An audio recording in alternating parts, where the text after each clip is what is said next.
नमस्कार, सुस्वागतम, वेलकम, अभिनंदन। मैं हूँ डॉक्टर वायरा की। Very good morning, Suprabhatam.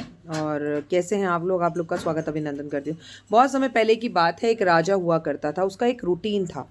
वो 100 अंधों को खीर बनाकर हर शुक्रवार वाले दिन खिलाया करता था और वर्षों वर्षों से वो ऐसा करता आ रहा था। लेकिन एक दिन रसोइये की गलती की वजह से दूध खुला रह गया और उसमें एक जहरीले सांप ने मुंह मार दिया। अब दूध जो था वो पूरा जहर से भर गया और रसोइये ने उसकी खीर बनाई। राजा ने अपने हाथों से उन 100 अंधों को वो खीर खिला दी। जब उन 100 अंधों ने वो खीर खाई तो 100 के 100 अंधे मर गए। राजा को जब ये बात पता चली तो उसे बड़ा दुख हुआ। उसने अपना राजपाट सब छोड़ दिया और जंगल में जाकर रहने लगा, क्योंकि उसको ये लग रहा था कि उससे बहुत बड़ा पाप हो गया है। 100 अंधे लोग जो कुछ जानते नहीं थे, उनकी हत्या का पाप। उसने सोचा वो नगर नगर शहर शहर घूमेगा, भगवान का नाम सिमरन करेगा और अपने इस पाप को दूर करेगा। राजा ऐसे ही करने लगा। एक नगर से दूसरे नगर जाता, भगवान का नाम सिमरन करता रहता। एक दिन एक बहुत दूर गांव में चला गया। चौपाल में बहुत सारे लोग बैठे हुए थे। राजा ने कहा, भाई यहाँ कोई भक्ति भाव वाला घर है तो मुझे बता दो। मैं उस भक्ति भाव वाले घर के अंदर जाकर आज रात गुजारूंगा और कल मैं चला जाऊंगा। बस मुझे आज रात गुजारनी है। तो सबने बोला, हाँ यहाँ है। 2 बहनें और एक भाई हैं, वो बड़ी भक्ति भाव करते हैं, उनके घर जाओ, रात गुजार लो। राजा मुस्कुराता उनके घर गया। भाई बहनों ने उनका स्वागत किया। अरे हमारे घर तो अतिथि देवो भव आए हैं, और भोजन कराया और कहा कि आप यहाँ सो जाइए, सुबह आप चले जाना। बहनों का नियम था। उसमें एक बहन थी सिमरन। वो रोज सुबह 4 बजे उठकर भगवान का नाम लेती थी एक पर्टिकुलर टाइम पर और भगवान का सिमरन करती थी। लेकिन आज जब सिमरन 4 बजे उठी तो वो भगवान का सिमरन करते करते उसको 8 बज गए।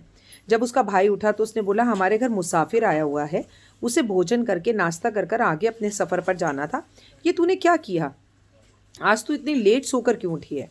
तो उसने बोला कि आज मैं जब भक्ति सिमरन कर रही थी भगवान का, तो मैंने देखा कि यमराज के पास एक केस फंस गया है और उस केस को सुन रही थी, जहाँ पर एक कोई अमुक राजा था और उसने 100 अंधों को खीर का भोजन कराया और वो सारे अंधे मर गए, क्योंकि वहाँ पे बड़ी परेशानी थी।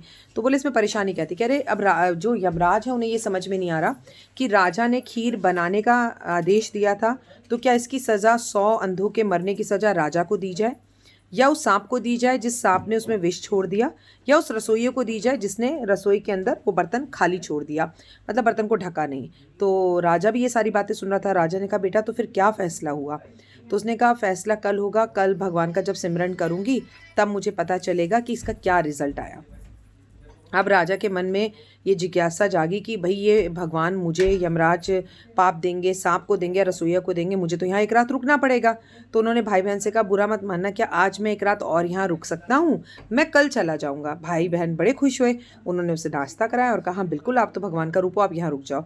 लेकिन चौपाल में बैठे कुछ बुजुर्ग आपस में बातें कर रहे थे। और चौपाल में बैठे बुजुर्ग आपस में क्या बातें कर रहे थे कि कल एक आदमी आया था और उसने कहा था, भक्ति भाव का कोई मुझे घर बता दो जहाँ मैं जाकर एक रात गुजार लूँ, कल मैं फिर वहाँ से चला जाऊँगा। लगता है उस आदमी के मन में कपट आ गई, क्योंकि वहाँ 2 जवान लड़कियाँ हैं और अब वो उन लड़कियों की वजह से वहीं रह रहा है। उसका मन सही नहीं है। अब उनमें से किसी एक लड़की को वो भगा कर ले जाएगा और पूरा दिन वो लोग चौपाल में बैठ के उन बच्चियों की, उस आदमी की, राजा की निंदा करते रहे। अगले दिन सुबह फिर सिमरन 4 बजे उठी और उसने पूरा जो यमराज का अपना जो वो भगवान की भक्ति के अंदर लीन होकर भगवान का जो अध्ययन करती थी, उसने यमराज के यमलोक में पहुंचकर वो सब कुछ सुना। अब उस राजा को बड़ी जिज्ञासा थी। आज सब फैसला सुनते सुनते फिर से सिमरन को 8 बज गए। राजा ने कहा, क्या फ़ैसला हुआ? राजा ने कहा, कोई नहीं। ना तो यमराज ने कहा, ना तो राजा को इसका पाप मिलेगा, ना सांप को इसका पाप मिलेगा, और ना ही इसका पाप रसोइये को मिलेगा। इसका पाप तो मिलेगा हमारे गांव के बैठे हुए चौपाल के सभी उन बुज़ुर्गों को जो बैठकर निंदा कर रहे हैं और जो बैठकर ताश खेल रहे हैं, क्योंकि निंदा करने वाले व्यक्तियों को निंदा करने में बड़ा मज़ा आता है। अगर हम आधे घंटे की भागवत सुनने लगे तो उबासी आने लगती है, छींक आने लगती है, नींद आने लगती है, आंखें बंद होने लगती हैं। लेकिन जब हम किसी की निंदा करते हैं तो हमें बड़ा मज़ा आता है और हम 5-5, 6-6 घंटे विदाउट किसी सोच के कर सकते हैं। तो भगवान यमराज ने कहा, जो राजा की बैठकर निंदा कर रहे हैं, जबकि राजा ऐसा है नहीं, तो उन्हीं को इसका सारा पाप लगेगा। इसीलिए आपसे कहती हूँ दोस्तों, निंदा करने से बचिए। कमियाँ किस में नहीं होती। इंसान गलतियों का पुतला है। मुझ में भी 100 कमियाँ होंगी, आप में भी 100 कमियाँ होंगी। अगर कोई किसी की निंदा करता है तो कहो, यार उसमें अच्छाई भी है, उस अच्छाई को भी देख लो। और क्या हम ऐसा नहीं करते? मौका आने पर वही काम हम भी करते हैं जो दूसरे करते हैं। निंदा करने से ज़रूर बचें। कमेंट्स में जय माता दी लिखें। कहानी कैसी लगी मुझे ज़रूर बताइए। Love you guys.